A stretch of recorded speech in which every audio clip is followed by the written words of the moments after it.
un placer y un honor estar en un ámbito, uno que viene del campo de la salud mental, del campo de la psicología, poder estar también en un ámbito que uno se reconoce con colegas, aunque sean por ahí, o muchos de ustedes sean por ahí abogados, o también obviamente sean miembros de APADEA. A mí me parece muy interesante porque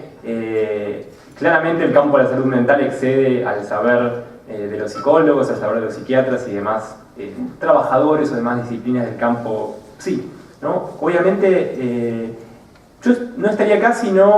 justamente, no hubiera sido invitado por APADEA, ¿no? Y APADEA es justamente una de las organizaciones que forma parte de una de las instancias que crea formalmente la Ley Nacional de Salud Mental, que es el Consejo Consultivo Honorario. Yo lo digo esto no simplemente a modo de anécdota, sino que me parece que hay cuestiones que han estado pasando afortunadamente, que no son hechos aislados y que hacen a que de un tiempo a esta parte la política pública en salud mental, con muchas dificultades y obviamente con quizás muchas veces pasos quizás un tanto lentos, pero que se haya estado constituyendo en la agenda estatal, en la agenda pública, una política en salud mental. Lo cual parece que fuera simplemente un título o una declaración de principios, pero que quienes nos interesa la gestión pública sabemos que no siempre, ¿sí?, se pueden poner temas en agenda. Y digo temas que obviamente quizás no son demasiado, por así decir, redituables, ¿sí? Yo agradezco la presentación del doctor porque además de hacer una presentación me parece que introdujo por lo menos dos o tres cuestiones que a mí me sirven para pensar mi exposición, ¿no? Una, obviamente, es de alguna manera la descripción o la enumeración de actores, ¿no? De esos tres actores que él nombraba, ¿no? Obviamente el grupo familiar, los padres, la comunidad, podríamos decir, luego los profesionales de la salud mental y luego justamente los operadores o los funcionarios o los profesionales del campo jurídico. Porque justamente si estamos en una jornada que lleva como título y como lema la idea de ir aún más allá de la judicialización, es decir, tender a la desjudicialización, ¿sí?, de las problemáticas, yo arriesgo una hipótesis, por así decir, una hipótesis de trabajo que podría ser la siguiente, ¿no? Que la forma de ir en contra de la desjudicialización, o mejor dicho, ir en contra de la judicialización, justamente, es a través de la intersectorialidad. ¿Qué quiero decir con esto? Uno podría pensar que la judicialización aparece justamente cuando no estamos dialogando o no estamos articulando entre por lo menos dos sectores, que son el sector salud y el sector justicia, pensando justicia tanto en términos del Poder Ejecutivo, es decir, los ministerios públicos de la defensa, el Ministerio de Justicia y demás, como también pensando justicia en relación al Poder Judicial. Dicho esto, digo, también hay una cuestión fundamental, ¿sí? Y que puedo hablar realmente mejor dicho, corriendo el riesgo de pecar de farandulero, ¿no? Hace pocos días, ¿por qué digo esto? ¿No? Hace pocos días hubo un hecho mediático o una presentación de una noticia que fue, la verdad que fue muy tremenda y de muy mal gusto, ¿no? Que fue ante un supuesto problema de salud de Matías Salé, ¿sí? Por eso digo lo de farandulero. Se presentó esa noticia de un modo descarnado, de un modo totalmente irrespetuoso de la intimidad de esa persona, de su familia y de la situación que estaba sucediendo, que nosotros como espectadores, aun cuando seamos psicólogos, psiquiatras, conocedores del tema, no tenemos por qué emitir un juicio de qué estaba pasando ahí, de emitir un posible diagnóstico, sacar conclusiones, conjeturas, pronosticar qué le podría llegar a pasar. ¿Por qué digo esto? Porque siempre en relación a las temáticas en salud mental, y esto fue históricamente así, hay una asociación directa entre problemas de salud mental o enfermedad mental o locura con cuestiones o valores sociales obviamente negativizados, ¿no? Es decir, asociar la salud mental o asociar la locura o asociar la problemática o lo distinto a la peligrosidad, ¿sí? Esto, digo, no es actual, ni es novedoso ni reciente, pero está claro y no podemos desconocer que cada vez hay más formas de comunicar y de comunicar mal, es decir, cada vez hay mayor y más cantidad de canales de difusión y comunicación que, de alguna manera, dicho mal y pronto, potencian este tipo de ecuación. ¿Por qué digo que esto que no es novedoso y que obviamente tiene sus años? Porque claramente desde el vamos, ¿sí? la configuración o la conceptualización del lugar del distinto, del que no encajaba, llamémosle, se llamó en un momento el loco, el alienado, diríamos hoy, obviamente, con mucho más criterio, una persona que tenga alguna problemática de salud mental, siempre hubo una asociación directa a que esa problemática constituía, por así decir, algo esencial a esa persona, es decir, una operación de lo que se llama ontologización, es decir, que esa persona, en vez de llamarse fulano de tal, Juan Pérez, por tener cierta condición o por haber tenido algún tipo de problemática, crisis o lo que fuera, eso o ese estado, ese momento particular, ya lo definiría de por vida. Y a su vez, que esa definición de por vida o ese estado, digamos, esa cuestión inmanente, está ligada a que muy posiblemente esa persona podría ser peligrosa. Es decir, que nadie podría dar cuenta de que esa persona el día de mañana o en 5 minutos podría cometer algún tipo de acto aberrante para la sociedad, ¿sí?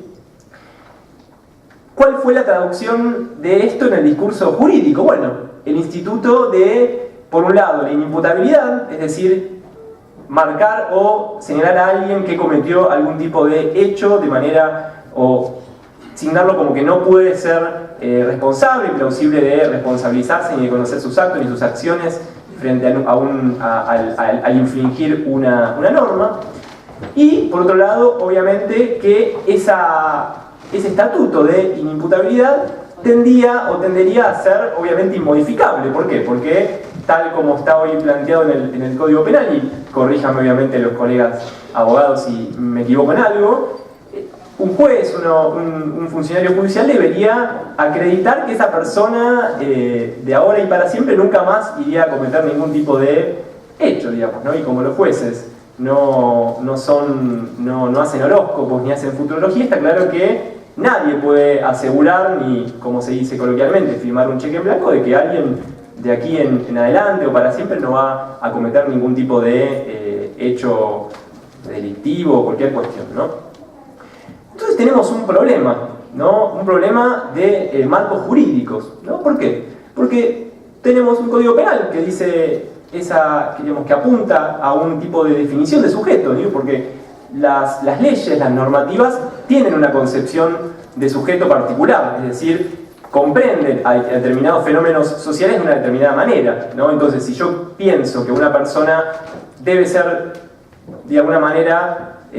catalogada como inimputable, estoy pensando que esa persona no va a poder responsabilizarse nunca de lo que por ahí hizo un momento, y eso obviamente desde el punto de vista, desde el plano de la clínica, es falso, porque quienes trabajamos con personas sabemos que evidentemente quizás hay momentos o instancias en las cuales alguien no está pudiendo comprender lo que está haciendo, pero que de ninguna manera eso es para todos los casos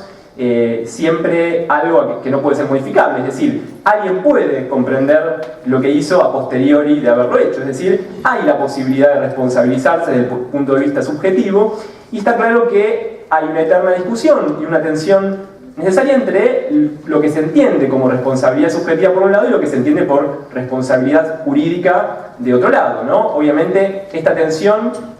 debe existir, porque claramente el campo jurídico apela a la cuestión de la prueba, apela a un montón de cuestiones ligadas a la objetividad, y obviamente el campo de la salud mental, el campo psi, tiende a poner de relieve o en primer plano a la cuestión de lo subjetivo, es decir, cómo las personas pueden justamente leer o reeditar cuestiones que han hecho o que le están sucediendo, ¿no? ¿Por qué me parece interesante o necesario hacer este rodeo, ¿no? Porque claramente, si no podemos pesquisar en estos fenómenos cotidianos, incluso de la televisión, como el que yo les comenté, estas cuestiones, raramente podemos entender de qué hablamos cuando hablamos de judicialización. Ahora bien, como les decía al principio, hay una serie de marcos normativos vigentes y en muchos casos muy recientes que obviamente y por suerte tienden a empezar a correrse de un paradigma obviamente ligado a la judicialización, que de alguna manera siempre termina siendo un paradigma ligado a un enfoque tutelar, ¿sí? Frente a las personas y sus derechos, ¿no? El tema que a mí me convoca, que quizás yo más puedo transmitirles, es el caso, obviamente, de la Ley Nacional de Salud Mental 26657, ¿no? Que, si ustedes me preguntaran cuáles son los ejes fundamentales o las ideas, fuerzas de esta ley, bueno, yo les diría por un lado que por un lado hay obviamente una atribución o un pensar en términos de que se trata de sujetos de derechos, es decir, el sujeto de nuestras prácticas posee, además de comprender el derecho a la salud, posee un montón de derechos civiles y sociales que deben ser cumplidos, es decir, es una ley que está mirando a una persona que tiene derechos, y no simplemente a un paciente o a un objeto, ¿sí? Por otro lado, es una ley que introduce dos elementos fundamentales para pensar las prácticas en salud y en salud mental, que son los elementos, los componentes, por un lado, de la interdisciplina y la intersectorialidad.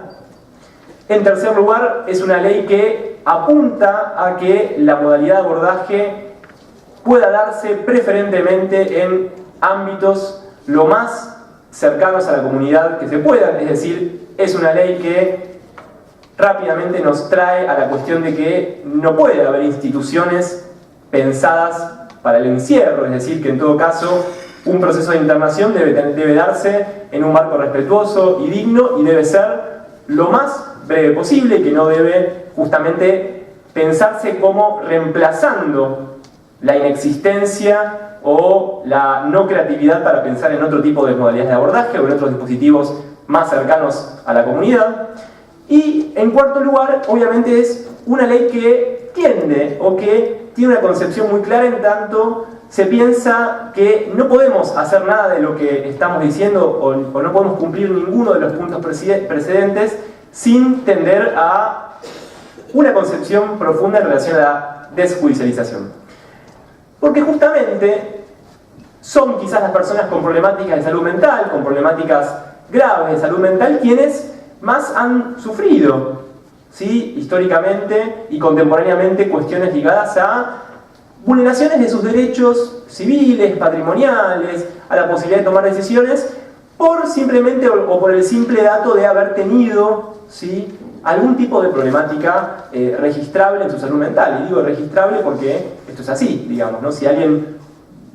tuvo la buena suerte de no haber sido de alguna manera objeto de una práctica en salud mental objetivante, que lo dejó en un lugar, digamos, claramente incapacitante, bueno, quizás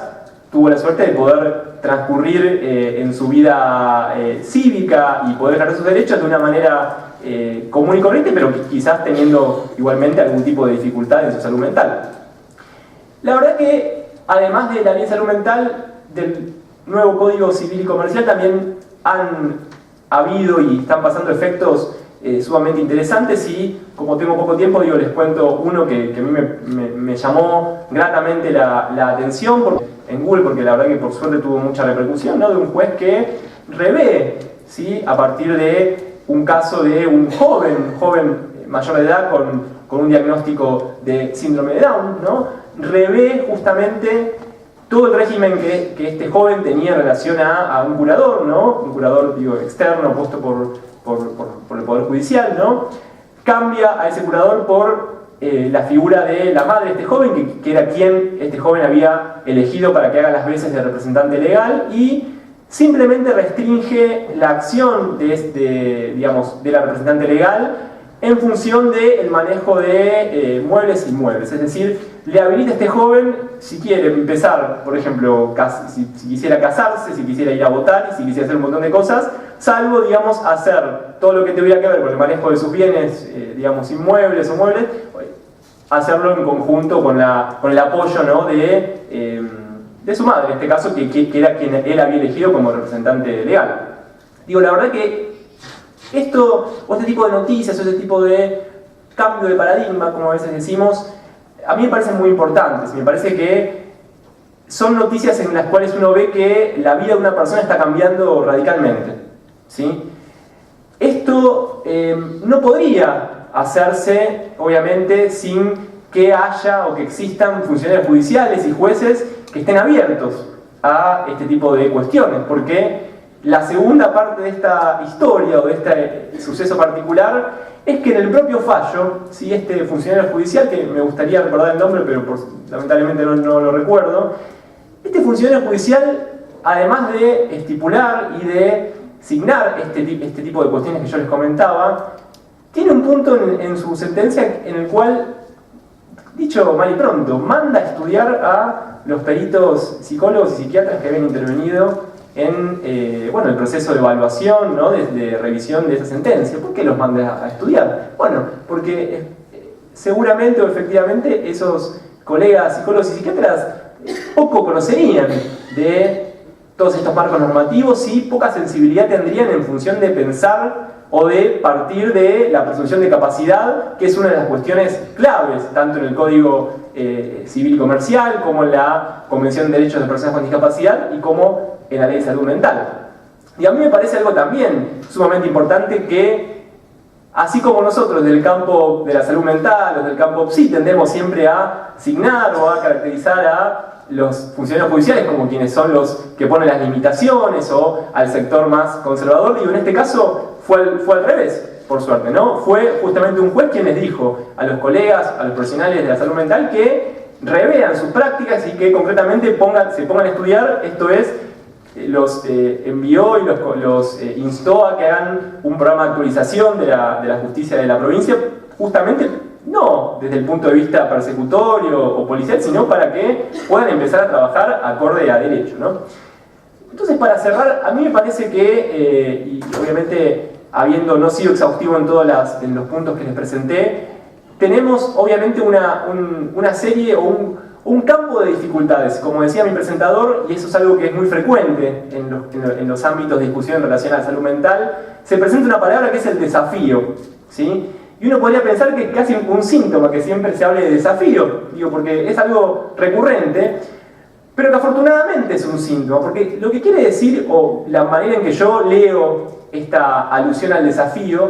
es que entonces estas cuestiones que tienden obviamente a pensar en que las personas puedan hacerse justamente sujetos de sus derechos, a pensar en términos de que debe partirse de presumir, ¿sí?, en todos los casos la capacidad, es un desafío porque constituye una apuesta. Digo, una apuesta implica siempre pensar en un margen de indeterminación, de que las posibilidades o que lo que uno planificaba no salga como tenía previsto, pero desde ya una apuesta es lo diametralmente contrario a las recetas que ya conocemos. ¿Y cuáles son esas recetas? El encierro, la reclusión, toda la cuestión incapacitante, el paradigma tutelar, digamos, todas cuestiones que quizás son mucho más certeras en sus medios y fines, pero que sabemos cómo terminan y que incluso no solamente desde el plano del resguardo de los derechos humanos y sociales y civiles, sino también desde el plano de la clínica, que es de donde yo les puedo hablar, podemos decir que esas recetas no funcionan. Entonces, la verdad, para mí ha sido un gusto y entiendo como fundamental que estas